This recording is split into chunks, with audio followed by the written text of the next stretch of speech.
안녕하세요, 구독자 여러분. 저는 최근에 승진을 하여 그 어느 때보다 즐겁지만 바쁜 나날들을 보내고 있는 30대 여성입니다. 저는 오늘 이혼이 아닌 파혼의 경험을 전해드리고자 사연을 쓰게 되었는데요. 결혼을 문턱에 두고 오죽했으면 제가 파혼까지 하게 되었는지 그 이야기 시작해 보도록 할게요. 저와 예비 남편은 같은 회사 직장 동료였습니다. 같은 해에 입사한 입사 동기로서 부서도 같은 곳에 배정받게 되어 다른 동기들보다 더 끈끈한 사이였어요.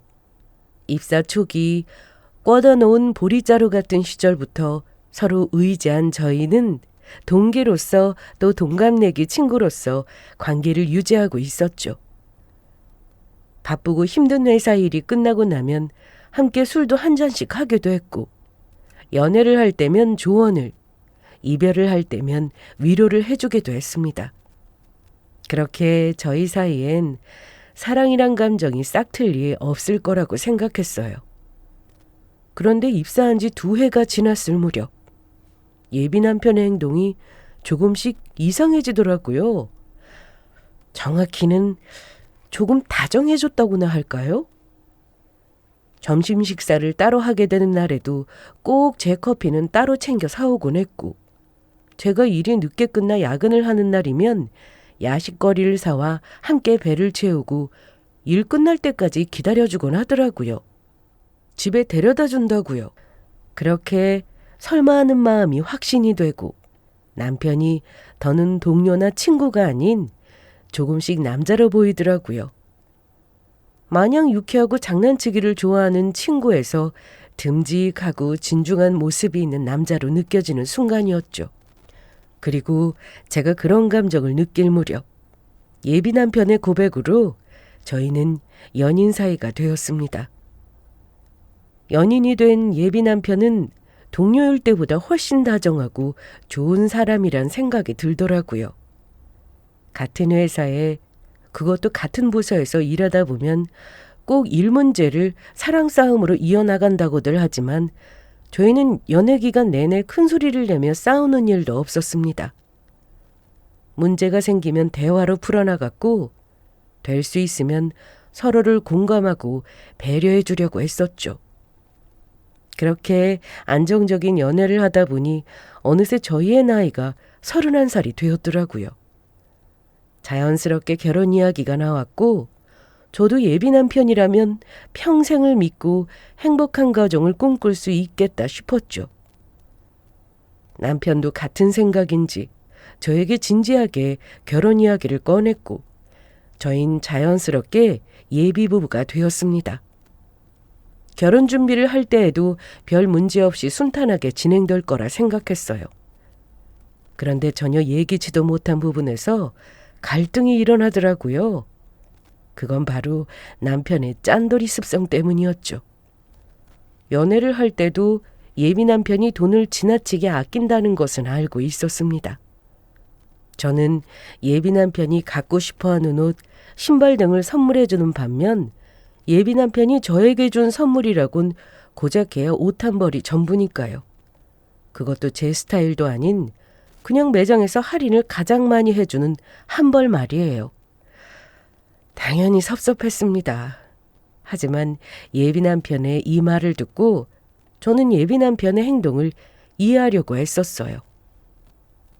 나도 진이 너한테 뭐든 다 해주고 싶지. 아니, 해줄 수 있지. 그런데 지금 당장 네 마음에 좀 들어보자고 이것저것 다 해주면 우리 결혼해서는 어떡해. 지금 한 푼이라도 더 모아놔야 결혼했을 때 편하지 않겠어? 다 너 고생시키기 싫어서 이러는 거니까 진이 네가 이해 좀 해줘. 섭섭하긴 했지만 딱히 틀린 말도 아니었고, 다 우리의 미래를 위하는 일이라고 하니 그까지 선물 좀 받지 않아도 된다고 생각했습니다. 책임감이 참 강한 사람이라고도 생각했고요. 그런데 결혼 준비를 시작하니 사사건건 걸리더라고요. 아끼는 것이야 좋죠. 쓸데없는 낭비를 줄이고 꼭 필요한 것만 장만하는 건 저도 반대하기는커녕 오히려 찬성하는 쪽에 가까웠습니다. 그런데 아끼는 것은 저와 제 친정에만 적용되고 좋고 귀한 건 본인과 예비시댁에만 해주려고 하더라고요. 우리 결혼 반지 말이야. 굳이 다이아몬드 할 필요 없지? 그냥 금반지 하나씩 나눠 끼면 되지 않을까? 그래, 그러자. 요새 반지 보니까 특이하고 예쁜 거 많더라고. 가서 껴보고 괜찮은 거로 맞추자. 그래, 그러면 반지는 됐고 나 시계는 이걸로 사줘. 친구들 보니까 다들 이 정도는 받더라고. 그리고 우리 엄마는 진주 세트가 받고 싶으시대. 하루 날 잡아서 나랑 보러 가기로 했으니까 가서 보고 사진 찍어 보내줄게. 순간 멍하더라고요. 최대한 간소화해서 결혼을 하자고 하며 친정엔 따로 챙기지 말자고 했던 사람이 바로 예비 남편이었거든요. 시계도 그래요. 예비 남편의 말대로라면 저도 친구들이 너도 나도 다 한 다이아몬드 반지 정도는 해야 하지 않겠어요? 저는 당황스러워서 예비 남편에게 되물었습니다. 이건 명품이고 제대로 된 진주 세트 사려면 그것도 꽤 할 텐데 그걸 다 한다고? 그래도 그 정도는 해야 하지 않겠어?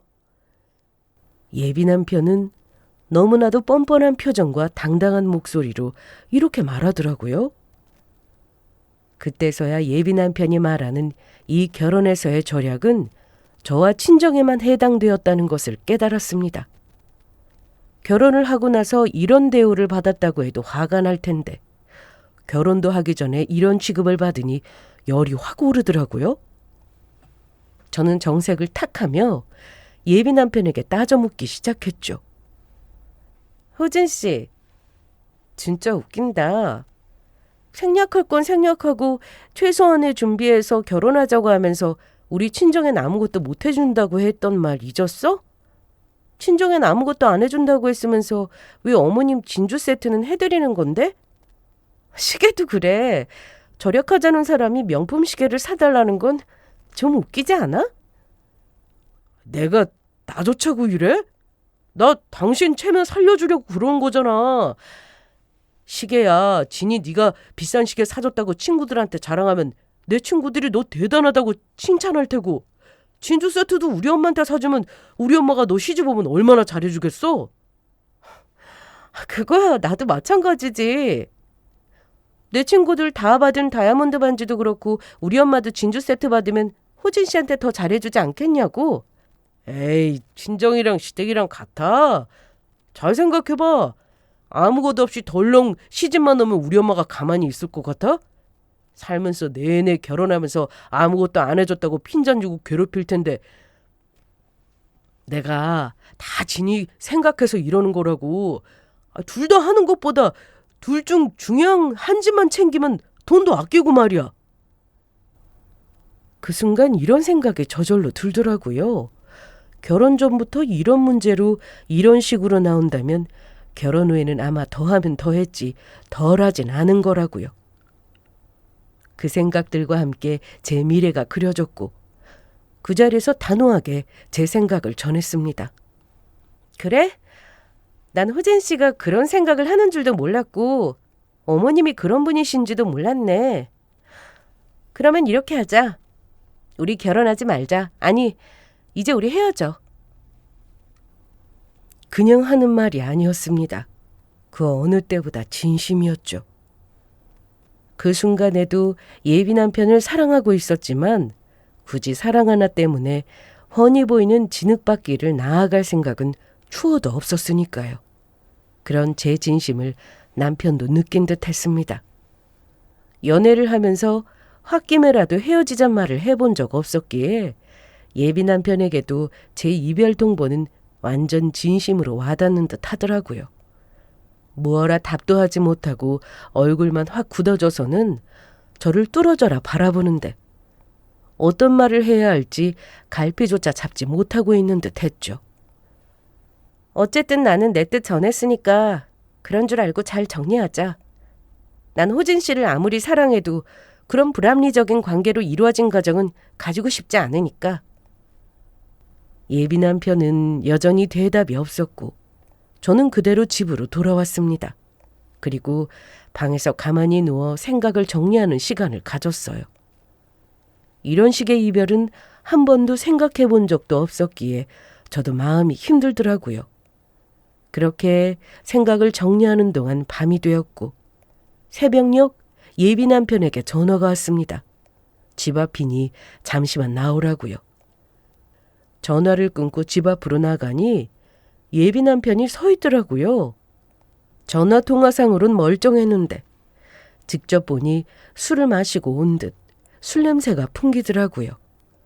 저와 마주선 예비 남편은 저를 가만히 바라본다 싶더니 그 자리에서 무릎을 꿇고 앉아 애원하기 시작했습니다.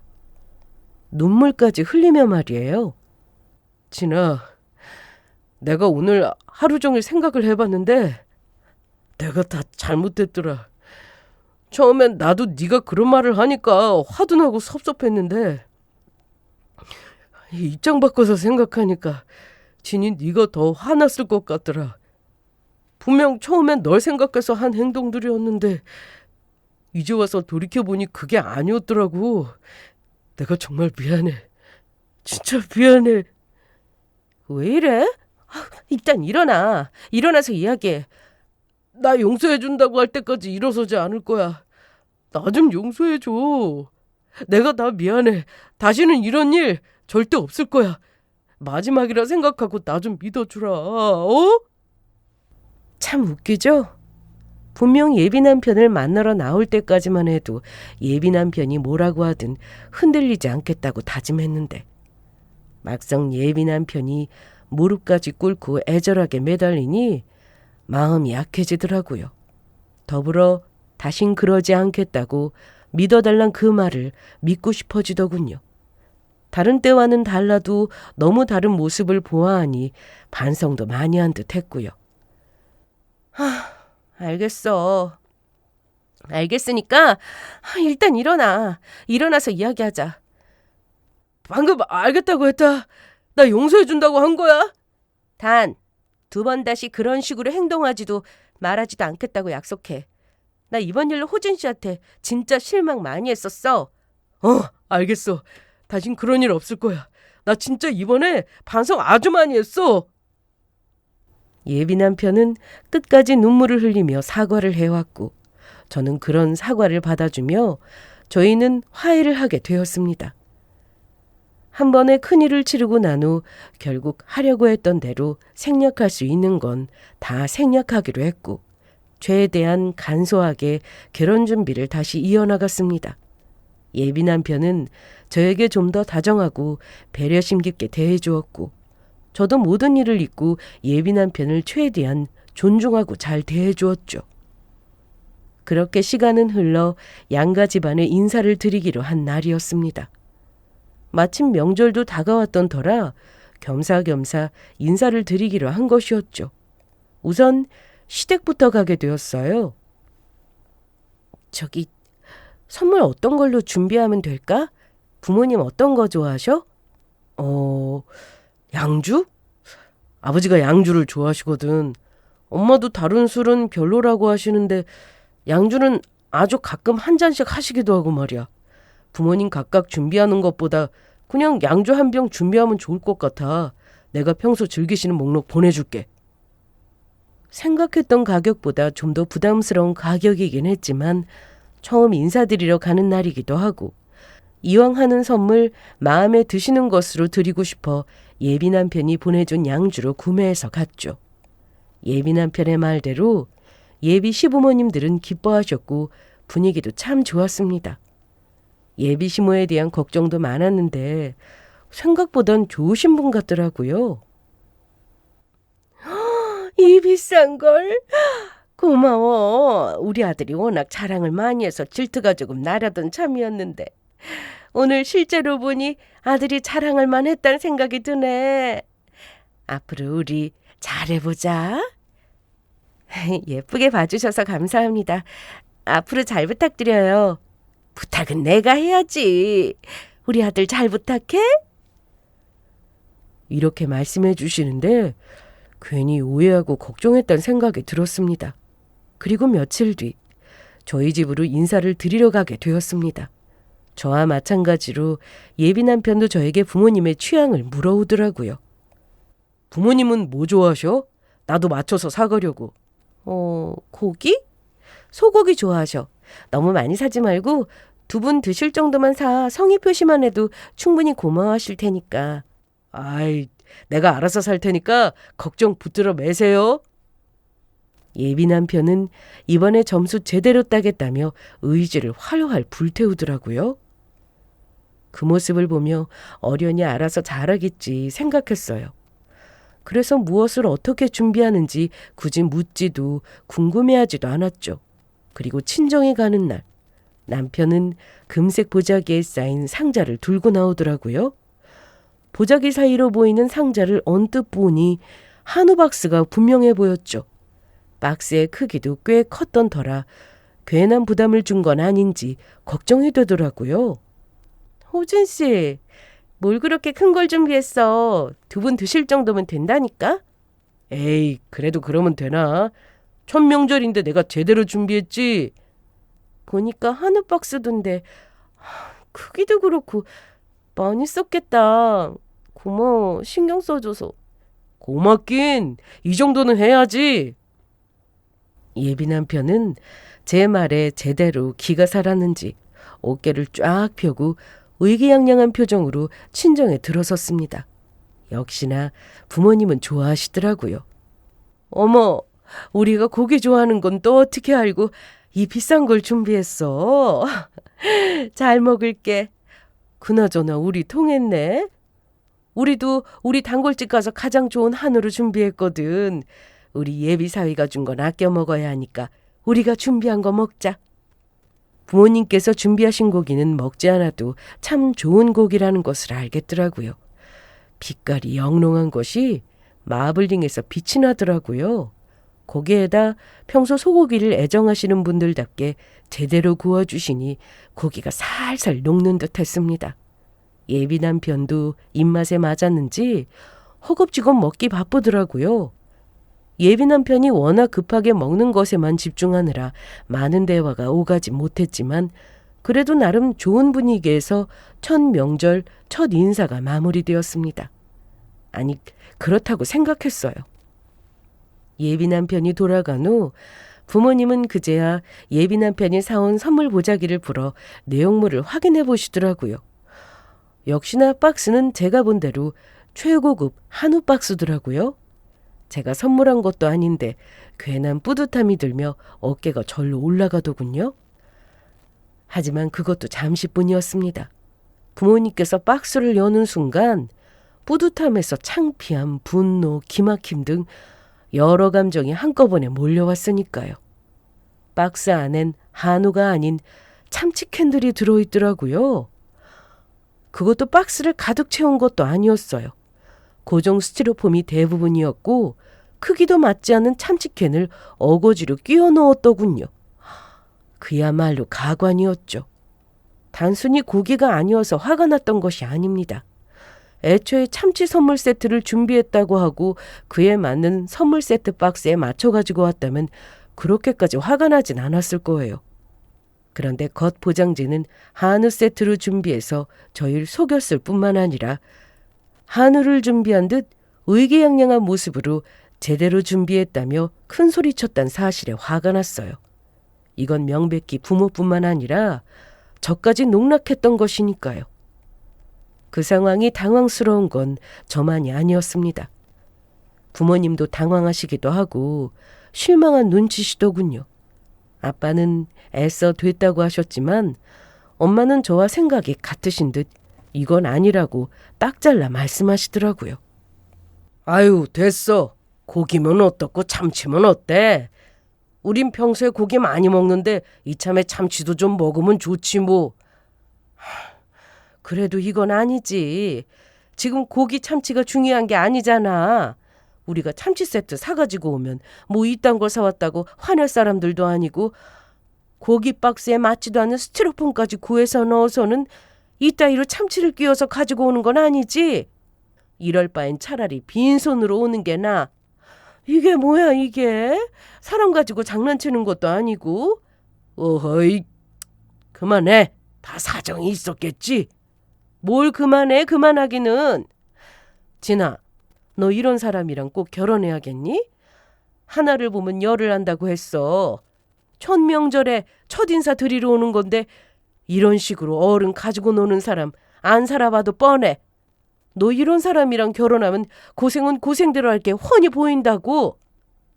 평소에 그렇게까지 세게 그리고 직접적으로 말씀하시는 분이 아닌데 여러 번 강조하며 이 결혼을 다시 생각해보라고 말씀하시더군요. 처음엔 엄마를 말리시던 아빠도 고생길이 훤히 보인다는 엄마의 말씀엔 아무 말씀이 없으셨고요. 그 말을 듣고 나니 제 생각은 더욱더 명확해졌습니다. 제가 오버해서 생각하는 것도 아닐 뿐더러 이건 예비 남편이 명백히 잘못한 행동이라는 것을요. 저는 그날 저녁 곧장 예비 남편을 찾아가 따져 물었습니다. 파혼도 파혼이지만 도대체 무슨 생각으로 그딴 짓을 했는지 그 생각이 궁금하더라고요. 도대체 무슨 생각으로 그런 거야? 도대체 어떤 생각이면 한우 박스에 참치캔을 넣어서 가지고 온 거냐고. 그것도 결혼 전 첫 명절, 첫 인사 자리에 말이야. 최소한 변명이라도 할 줄 알았어요. 그런데 예비 남편은 귀를 후비적 파더니 짜증 가득한 얼굴로 이렇게 대답하더라고요. 그거 물으려고 이 저녁에 피곤한 사람 찾아온 거야? 무슨 생각으로 그랬냐고? 선물 드리는 건데 무슨 생각으로 그랬겠어? 그냥 준비한 거지. 왜? 참치캔이 별로였어? 참치캔이 별로라기보단 한우 박스에 맞지도 않는 참치캔을 억지로 끼워온 그 마음이 별로라는 거야. 부모님이 한우 좋아하신다며? 그런데 한우는 너무 비싸서 부담되고 참치 정도가 적당할 것 같아서 그랬어. 사실 그렇잖아. 결혼 전이고 예비 처가댁에 그리 큰 돈을 어떻게 써. 그 돈까지 잘 모아야 우리가 잘 먹고 잘 살 거 아니야. 그리고 최고급 한우 박스에 넣어준 건 보기라도 좋아라고 그랬어. 사실 박스 보면서 부모님도 그렇고 너도 좋아했잖아. 그쯤 되니 우리를 위해서 아낀다. 우리 결혼 생활을 위해서 저를 고생시키지 않기 위해 이러는 것이다. 라는 말이 지긋지긋해지기 시작했습니다. 이렇게 해서 모은 돈으로 행복해질 것 같지도 않았고 그딴 돈으로 행복해지고 싶지도 않았죠. 무엇보다 자기만 믿으라고 다신 이런 일로 실망하게 하지 않겠다고 눈물 콧물 다 빼던 놈이 다시 이렇게 행동한다는 것이 용서할 수 없었습니다. 말이 도저히 통하지 않는 것은 말하자면 입 아픈 상황이었고요. 그게 잘못됐다는 거야. 사람 농락하는 것도 아니고 그게 뭐 하는 짓거리야? 그리고 뭐? 처가댁에 무슨 돈을 그렇게 많이 쓰냐고? 결혼할 여자의 부모님은 무시해도 된다는 법이라도 있어? 결혼하는 순간 여자들은 키워주신 부모님 대신 남편 부모님만 챙겨야 한다는 법이라도 있냔 말이야. 누가 그런 법이 있대? 단지 다들 그렇게 산다는 것뿐이지. 결혼한 친구들한테 좀 물어봐라. 요즘같이 맞벌이해도 힘든 시기에 누가 양갓집 똑같이 챙기고 사냐? 내가 말했지. 한 푼이라도 더 모아야 한다고.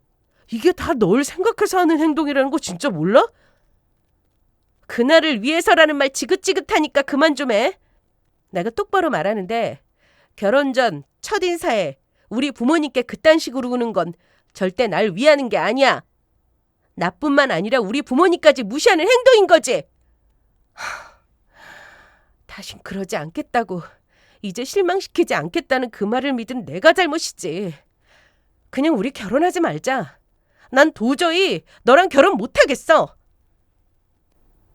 이때까지만 해도 그저 파혼으로 이 관계를 끝내려고 했습니다.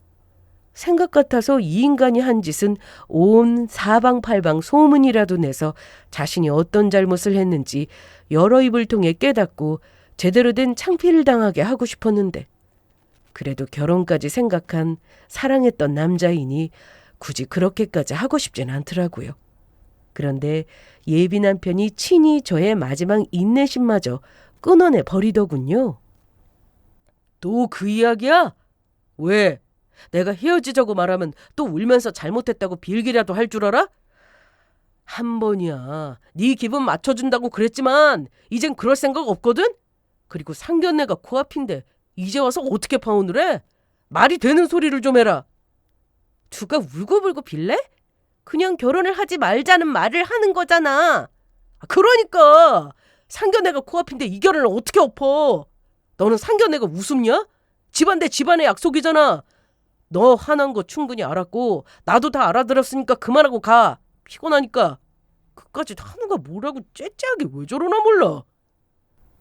예비 남편은 미안하다는 말을 잊은 것처럼 그 상황에도 사과는커녕 오히려 저에게 화를 내며 큰 소리를 치더라고요. 그리고 제 귀에는 째째라는 단어가 슝 날아와 확 가고 꽂혔습니다. 그저 파혼으로 이 일을 마무리하는 것이 제 마지막 잡이라는 것을 모르니 어쩌겠어요. 그 집안 대 집안 약속이라고 침튀기게 강조하는 상견례. 그까짓 거 해줘야 하지 않겠어요? 저는 일단 알겠다고 하고 집으로 돌아왔습니다. 곱씹고 곱씹을수록 화가 나더라고요. 이 인간을 어떻게 해야 제가 느낀 이 모멸감을 느낄 수가 있을까 생각하고 또 생각했던 것 같습니다. 유치해서 눈에는 눈, 이에는 이라는 방법 따윈 쓰고 싶지 않았는데 이왕 째째하다는 소리를 들었으니 아주 제대로 유치찬란하게 되갚아주고 싶더라고요.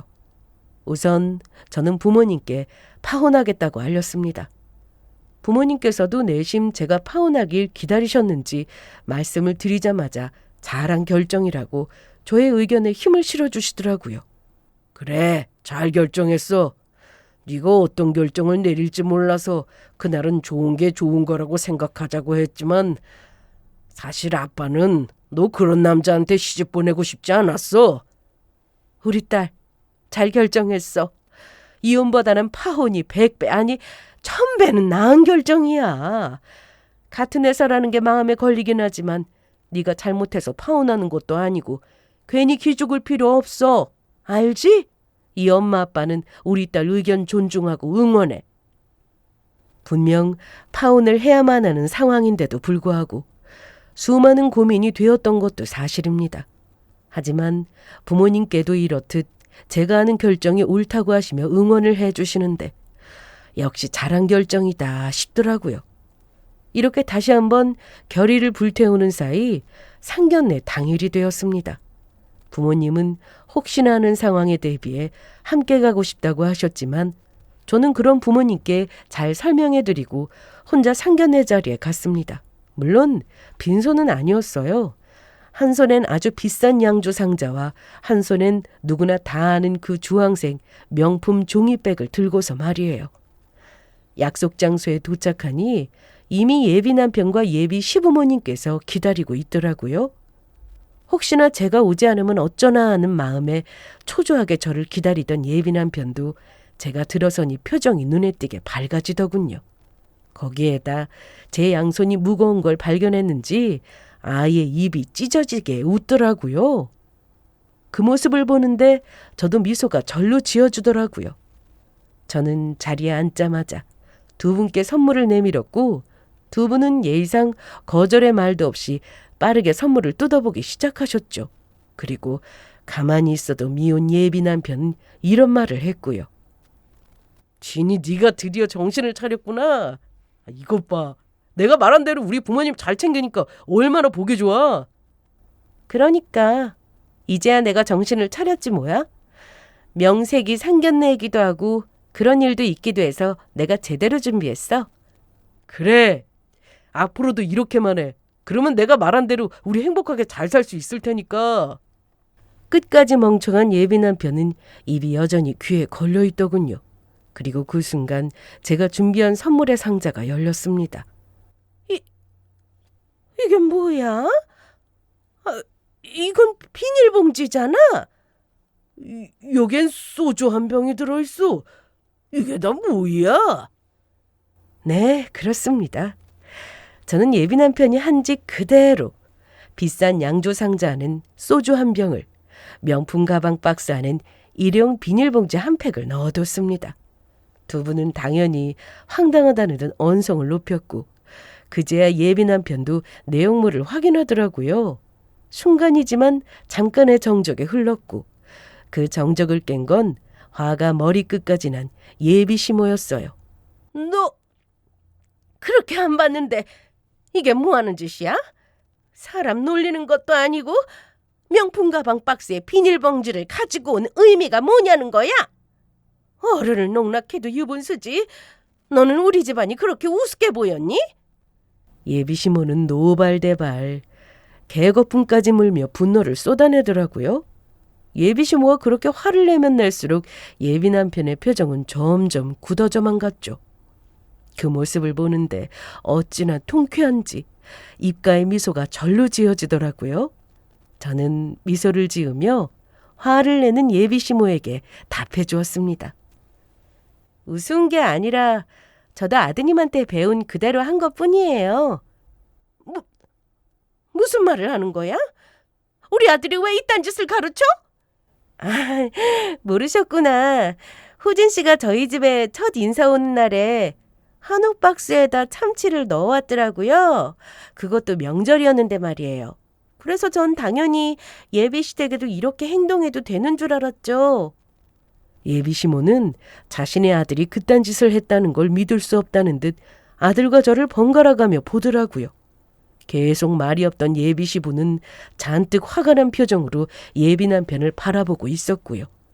그제야 상황이 잘못되어도 한참 잘못되었다는 걸 깨달은 예비 남편은 난처한 표정을 지어 보이며 저에게 따지기 시작하더군요. 너 미쳤어? 우리 부모님 가지고 장난하는 것도 아니고 이게 뭐하는 짓이야? 제가 아무리 화를 내며 이야기할 땐 콧구멍으로도 듣지 않더니 막상 본인이 저와 똑같은 상황이 되니 아주 눈에서 레이저가 쏟아져 나오더군요.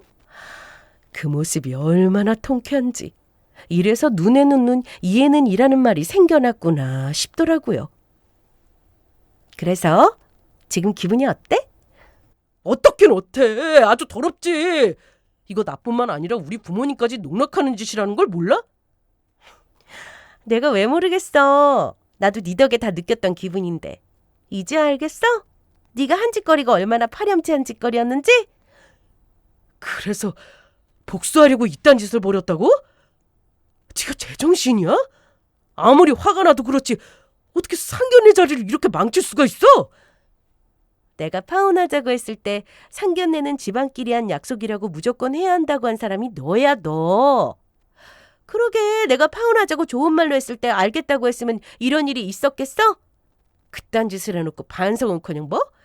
처가댁에 무슨 돈을 쓰냐고? 뭘 그렇게 째째하게 구냐고?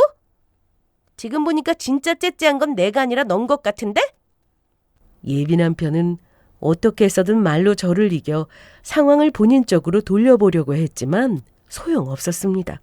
오히려 예비 남편이 말을 하면 할수록 본인이 저와 제 부모님께 어떻게 했는지 다 드러날 뿐이었죠. 이미 시부모님의 눈빛엔 아들에 대한 실망감으로 가득 차 있고 예비 남편은 완전히 코너에 몰린 듯했죠. 그리고 그 분위기를 완전히 받아들일 수 없는 예비 남편은 될 대로 되라 싶었는지 이런 말까지 하더라고요. 야, 나도 됐어. 그까지 파혼하자고 해. 나라고 이 결혼 꼭 하고 싶어서 밀어붙인 줄 알아? 같은 회사이고 이미 결혼한다고 소문도 다 났으니까 하려고 했던 거라고. 다 너 생각해서. 말이야 바른 말이라고. 파혼했다고 하면 누구 손해겠냐? 다 여자 손해지? 아 그래? 그런데 미안해서 어쩌지? 너는 60년대 사고방식을 가지고 있어서 여자 손해라고 생각할지는 몰라도 요즘 사람들은 그렇게 생각하지 않아서. 그리고 너처럼 고지식하고 멍청하게 생각하는 사람이 있다고 해도 내 걱정은 내가 할 테니 너는 네 걱정이나 해. 네가 이래서 내가 네 친정에 아무것도 해주기 싫었던 거야. 기집애가 득세서 한마디도 안 지려고 하니까. 그리고 이제 와서 하는 말이지만 내가 왜 그렇게 돈돈하는 건데 다 네 집안 때문이잖아. 하나뿐인 딸 시집간다는데 땡전 한 푼 안 준다는 게 말이나 돼? 그런 집안 나도 싫다 이거야. 여기서 한 가지 말씀드리자면 결혼 이야기가 본격적으로 오가며 저희가 했던 약속 중 하나가 부모님의 도움을 받지 말고 저희 힘으로 모든 것을 해결하자는 것이었습니다. 남자라고 해서 부담스럽게 집을 마련해 오는 것이 아닌 가진 만큼 서로 보태서 시작을 하자고요. 예비 남편이 부담스러울까 싶어 제가 먼저 꺼낸 말이었고 당시엔 예비 남편도 제 뜻에 동의하며 고마워했었죠. 그땐 이런 여자 없다고 해놓고선 이제 와서 저딴 말을 하니 기가 차더군요. 저는 끝까지 이중적인 면모를 선보이는 예비 남편의 행동에 할 말을 잃어 그저 바라만 보았고 그것을 기회다 생각했는지 예비 남편은 주워 담을 수 없는 말을 끝도 없이 뱉어내더라고요. 왜? 내 말이 다 맞아서 대답할 말이 없어? 이왕 말 나왔으니까 내가 한마디만 더 할게. 만약 네 친정에서 돈이라도 좀 준다고 했잖아? 그러면 내가 참치깨 따위를 사서 가겠어? 한우가 아니라 소 한 마리를 잡아서 갔을 거라고. 그 순간 그 인간의 밑바닥은 정말 끝이 없구나 하는 생각이 들었습니다. 이게 끝인가 싶으면 또 다른 바닥이, 이젠 진짜 끝이겠거니 싶으면 또 더 더러운 바닥이 기다리고 있었으니까요. 어쩌다 제가 이런 인간과 연을 이어온 것인지, 여태껏 제가 믿고 사랑했던 남자의 모습은 도대체 무엇이었는지 의문마저 들었어요. 하지만 그 순간은 그것이 중요한 것이 아니었습니다. 이젠 피날레를 맞이할 순간이었죠. 말을 마친 예비 남편은 저를 보며 웃고 있었고 저는 그런 예비 남편을 보며 휴대전화를 꺼내 친정아빠에게 전화를 걸었습니다. 갑작스런 저의 행동에 예비 남편은 물론이고 예비 시부모님도 저를 보시더라고요. 신호음이 얼마 울리지 않아 아빠는 전화를 받으셨고 저는 예비 남편에게 시선을 떼지 않고 말했습니다. 아빠, 나 결혼하면 우리 명의로 해주려고 마련했던 30평대 아파트 있지. 그거 세입자 구해. 지금 파혼하자고 했고 더는 이딴 인간이랑 진짜 엮일 일 없을 거야. 저희 힘으로 모든 것을 알아서 하겠다고 했지만 친정아빠는 딸이 고생하는 건 보기 싫으셨는지 집을 이미 마련해 두셨더라고요. 진작 이런 사실을 알고 있긴 했지만 말을 하려는 타이밍에 다투게 된 터라 말할 틈이 없었던 것이었죠. 제 명의도 아닌 공동 명의의 그것도 30평대 아파트를 눈앞에서 날려버린 것이었습니다. 모든 사실을 알게 된 예비 남편은 보기 좋게 표정이 변해갔습니다. 처음엔 어리둥절, 그 다음엔 경악, 그리고 마지막엔 하얗게 질려가기 시작했죠. 이미 끝난 마당에 굳이 이런 사실까지 밝히진 않으려고 했는데 굳이 친정 부모님을 하나뿐인 딸을 시집 보내는데 땡전 한 푼 보태지 못하는 사람으로 몰아가니 더 알려줄 수밖에요. 이쯤 되니 제가 세운 계획대로 복수를 하는 것이 아닌 예비 남편이 제가 조금이라도 더 통쾌한 복수를 하게 도와준다는 생각마저 들더군요. 한참 멍하니 저를 보며 어버버하던 예비 남편은 뒤늦게 사과를 하기 시작했습니다. 진짜 파혼하려고 하는 건 아니지. 뭐 이런 일로 파혼을 해. 결혼이 장난도 아니고. 우선 내가 사과할게. 인사드리러 간 날엔 그 행동이 그렇게까지 무리하게 비칠지 몰랐어. 그런데 오늘 막상 내가 당해보니 너무 화가 나더라. 그래서 할 말 못할 말 가리지도 못하고 막 내뱉었던 것 같아. 미안. 손바닥 뒤집는 것보다 더 쉽게 말뿐만 아니라 눈빛, 표정까지 바뀌는데 소름이 다 끼치더라고요. 급기야 저를 노려보던 그 눈에 눈물까지 흘러내리는데 자칫하면 깜빡 속을 뻔한 기막힌 연기력이었습니다. 혹시 그거 아세요? 너무 기가 차면 웃음이 나온다는 거. 저의 의지와는 다르게 웃음이 나는데 참을 수가 없더라고요. 저는 소리내서 한번 웃어준 후 눈물을 뚝뚝 흘리며 불쌍한 척하는 예비 남편에게 단호하게 말했습니다. 왜? 네가 또 이렇게 울면서 빌면 내가 받아줄 것 같아서 이러는 거야? 내가 바보도 아니고 한 번 속지 두 번 속겠어? 난 이제 네가 반성인 눈물로 바다를 만든다고 해도 너랑 결혼할 일은 없으니까 그런 줄 알아. 저는 그 어느 때보다 냉정하게 말했고 예비 남편은 저를 놓치면 크게 후회한다는 생각에 끝까지 저의 팔을 붙잡고 매달리더라고요. 저는 그 손에 저에게 닿는 것도 싫어 매몰차게 뿌리쳤어요. 그리고 그 순간 이 모든 상황을 지켜보던 예비 시부가 테이블을 쾅 내리치며 자리에서 일어선다 싶더니 저희에게로 다가오더라고요. 이 모든 상황에서 제 잘못은 없었지만 순간적으로 겁이 나더라고요. 왜 팔은 안으로 굽는다는 말도 있잖아요. 점점 예비 시부가 저에게 가까워지면 질수록 부모님과 함께 왔어야 했나 하는 생각이 들었습니다. 마른 침이 삼켜지고 긴장된 얼굴로 상황을 지켜보던 그때 어느새 코앞까지 온 예비 시부가 손을 치켜들더라고요. 너무 순식간에 일어난 일에 저는 눈도 감지 못하고 그 상황을 살펴보고 있었고 예비 시부의 손은 제 뺨이 아닌 예비 남편의 뺨을 향했습니다. 둔탁한 소리와 함께 예비 남편의 얼굴은 돌아갔고 이내 덜덜 떨리는 손으로 뺨을 부여잡은 예비 남편이 진짜 눈물을 흘리며 예비 시부를 바라보더라고요. 아버지, 왜 이러세요? 왜 이러냐고? 그거 몰라서 물어 이 녀석아? 지금 네 꼴이 얼마나 한심하고 못났는지 이렇게 한 대 때려야 정신 차릴 것만 같아서 그랬다. 우리는 너를 이렇게 이기적이고 파렴치한 놈으로 키운 적이 없는데 너는 어디서 뭘 배워먹었길래 이딴 짓거리를 해서 부모 얼굴에 똥칠을 하는 건지? 아무리 그래도 이건 아니죠. 어떻게 애가 보는 앞에서 저를 때릴 수가 있으세요? 제가 아버지 아들인데.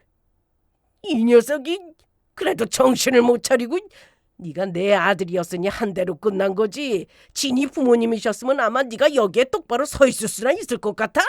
그리고 앞으로 넌 내 자식 아니다. 나는 너 같은 자식 필요 없어. 저보다도 더 단호하게 그 자리에서 절연 선언을 한 예비 시부는 제 손을 잡고 예비 남편도 하지 않은 진심 어린 사과의 말을 전했습니다. 내가 대신해서 사과하마. 내가 자식놈을 잘못 키워서 미안해. 이 녀석이 이렇게까지 한심한 녀석인 줄도 모르고. 다시 한번 내가 미안하구나. 이렇듯 예비 시부가 자신의 편을 들어주지 않자 예비 남편은 어느새 부어오른 뺨을 어루만지며 예비 시모를 바라보더라고요. 하지만 예비 시모 역시 아들에 대한 실망이 큰 듯 눈도 마주치지 않고 저에게로 다가와 미안하다는 말을 했습니다. 모든 사과가 끝난 후 두 분은 예비 남편에게 시선도 주지 않고 돌아가셨고 저도 뒤돌아 걸어 나왔어요. 그때서야 제 뒤로 예비 남편, 아니 전 예비 남편의 땅을 치고 후회하는 소리가 들려왔지만 저는 끝까지 돌아보지 않고 돌아왔습니다. 그렇게 파혼을 하고 난 후 저는 부서를 옮기게 되었습니다. 저는 말을 꺼낸 적도 없는데 이미 회사 내에 저희 파혼 소문이 다 돌아 불편해서 도저히 한 부서에선 일할 수가 없더라고요. 부서도 옮겼고 이젠 자주 얼굴 볼 일도 없으니 제 인생만 생각하며 잘 살자 했어요. 파혼을 하며 제 나름의 복수는 다 했으니까요. 그런데 그건 제 생각일 뿐이었습니다. 그저 조용히 지내며 일만 하려는 저에게 전 예비 남편이 지치지 않고 찾아왔으니까요. 잠시 쉬는 시간, 점심시간은 물론이고 한창 바쁜 시간에도 저를 찾아와 괜한 눈치를 보며 말을 거는데 미칠 지경이더라고요. 준아, 밥은 먹었어? 커피는 마셨어? 부서 옮겨서 적응하느라 힘들지? 괜히 나 때문에 미안해. 난 지금 부서 옮겨서 힘든 게 아니라 네가 계속 찾아와서 이렇게 말 거는 게 힘들어. 넌 일도 안 하니? 듣자니 너 이번에 중요한 프로젝트 맡았다고 하던데 바쁘지 않아? 바빠도 어쩌겠어. 진이 너 마음 돌리려면 부지런히 찾아와야지. 다시 한번 말하지만 내가 다 미안해. 이미 끝난 사이라고 몇 번을 말해야 해. 내가 말했지? 네가 눈물로 바다를 만들어도 너는 아니라고. 그러니까 괜한히 빼지 말고 가. 그러지 말고 용서 좀 해줘. 내가 첫인사 드리는데 참치캔 한우 박스에 싸간 것도 너무 미안하고 너희 부모님 능력 없다고 오해하고 막말한 것도 미안해. 다 이렇게 반성하고 있으니까 다시 한 번만 생각해줘. 내가 분명히 말하는데 일 문제 아니면 다신 찾아오지 마. 또다시 찾아오면 스토커로 신고할 거야. 알겠어? 저의 경고에도 전 예비 남편은 끈질기게 찾아왔고 결국 저희의 파혼 사유는 온 회사에 소문이 났습니다. 가만히 있었더라면 본인이 한 짓거리까지 소문나지 않았을 텐데 괜히 저를 쫓아다녀서 스스로 욕먹는 짓거리를 한다 싶었네요. 그것뿐만이 아니었습니다. 정신 차리지 못하고 저만 쫓아다니던 전 예비 남편은 아주 중요한 프로젝트를 아예 말아먹었다고 하더라고요. 그것만 잘 해냈다면 승진은 무조건 보장된 것이었는데 말이죠. 결국 회사 내에 손해까지 끼치게 되고 이런저런 압박을 받다가 쫓겨나다시피 사표를 던지고 회사를 떠나게 되었습니다. 회사를 떠난 후에도 전 예비 남편의 끈질긴 구애는 계속되었어요. 회사도 잘렸겠다. 부모님께도 버림받았겠다. 살 길은 저뿐이라 생각했는지 자존심이란 없고 창피함이란 모르는 사람처럼 말이에요. 그땐 정말이지 제가 공포영화라도 찍는 줄 알았습니다. 제가 어디에서 뭘 하고 있는지 어떻게 그리도 잘하는지 잘도 찾아오더라고요. 결국 경찰에 신고했고 그 모든 사실이 전 예비 시부모님께 전해지며 그 모든 상황이 막을 내리게 되었죠. 그 후 저는 아주 잘 지내고 있어요. 최근에 승진을 하게 되어 아주 행복한 나날들을 보내고 있답니다. 파혼한 이후 연애조차도 한 적이 없어요.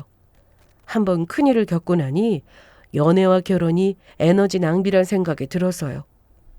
시간이 지나 이런 제 마음을 뒤흔들 사람이 나타난다면 당연히 연애도 하고 결혼도 하겠지만 지금 생각 같아선 그냥 혼자 사는 것도 나쁘지 않다는 생각을 합니다. 부모님께서도 이런 제 뜻을 지지해 주시고 계시고요. 딸, 아빠는 네가 파혼할 때도 그랬지만 지금도 네 편이야. 네가 굳이 결혼은 물론이고 연애도 하기 싫다고 하면 하지 않아도 돼. 요즘 같은 세상에 능력만 있으면 혼자 사는 것도 나쁘지 않다고 생각해. 대신 둘이든 혼자든 행복하기만 해. 알겠지? 어떻게 보면 부모님 입장에선 하나뿐인 딸이 파혼하고 혼자 지내는 것이 싫으실 법도 한데 이렇게 말씀해 주시니 너무 든든한 거 있죠? 요즘엔 주말마다 차박을 다니곤 하는데요. 예전엔 전 예비 남편이 싫어하던 터라 눈치가 보여 단 한 번도 가지 못했던 게 아쉬워 파혼 이후 혼자 다니다 보니 어느새 취미이자 힐링의 시간이 되었네요. 혼자라서 가끔 외롭긴 하지만 그보다 더 큰 자유와 행복이 있어 여러모로 만족스러운 나날들을 보내고 있습니다. 앞으로도 지금처럼만 지낼 수 있게 저 자신이 원하는 것을 더 들여다보며 지내보려고요. 다들 응원해 주실 거죠? 그럼 저는 여기까지만 하고 물러가 볼게요. 긴 이야기 소중한 시간 내어 들어주셔서 너무나도 감사합니다. 다들 행복하세요.